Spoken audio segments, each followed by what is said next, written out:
Hi guys, welcome to the session. So today we are going to discuss automation of daily checks using ServiceNow. So daily checks is part of almost 90% of the organization, whether it's a Windows daily health checks or server checks or storage checks to check if the disk has available space, or it can be a monitoring tool health check. So for example, a Microsoft's COM daily checks to check if all the management servers are up. It can be a custom application checks. There are 100 reasons to perform daily checks. So how are you guys performing your daily checks in your organization? So is it doing manually, or are you guys using any scripting tools, orchestration tools like HPO, IPsoft Automata, or IOI Share? So if you have ServiceNow Orchestrator and if you are using ITSM tool as ServiceNow, then using ServiceNow Orchestrator is one of the good methods to perform daily checks. Because less hopes will always decrease the chance of security threats. More delay, it will not include more delays. So it's better to avoid third party tools, because as per ITIL, whatever it is, you have your past daily checks, or you have to take some action, you have to create an incident or create a ticket for that. So if you are using ITSM, then ServiceNow Orchestrator is one of the best bet to perform your daily checks. So let's see how we are doing that. So before going through that workflow, so I would like to mention that ServiceNow workflow and ServiceNow Orchestrator are two different things. ServiceNow workflow is only used to do automations inside the ServiceNow instance, while Orchestrator is used to connect with outside world of ServiceNow. So in this case, you need ServiceNow Orchestrator with you. So the demo is a basic Windows health check which gets the memory, the disk utilization and service.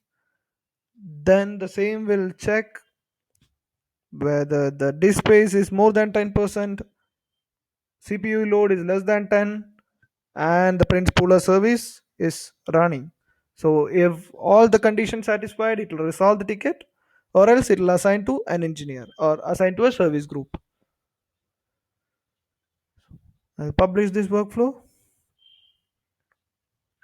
And ServiceNow also provides you a feature to schedule the workflow. Something called workflow schedule. So this is a schedule I have created. Now it's on demand, but you can schedule it as per your needs by clicking execute now. A workflow will be triggered which logs into this server, checks the display, checks the service status and the memory, compares it with the predefined values, and either resolves or assigned to an engineer. So let's go to workflow context, and as you can see here, it has already created an incident and it is executing. Let's go to the incident, see if incident is ready. Yes, you can see the incident here. Let's wait for few more seconds. So yes, it is completed. Navigate to incident, and as you can see here, the ticket is resolved because the free space is more than 10%, CPU utilization is less than 10, and the Prince Pooler service is running. So the orchestrator has automatically updated the ticket and it has resolved the ticket. Now let's stop the service. So that means you have an issue. Let's see if our daily check detects this. Again, go back to workflow, schedules, and execute. This should trigger another. I think I missed to click. No. So this should trigger another incident,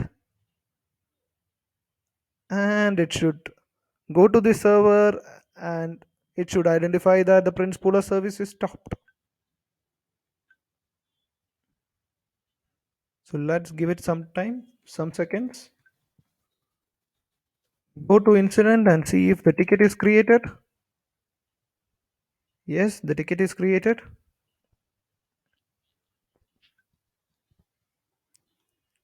As you can see here, it has identified that the Prince Pooler service is now stopped.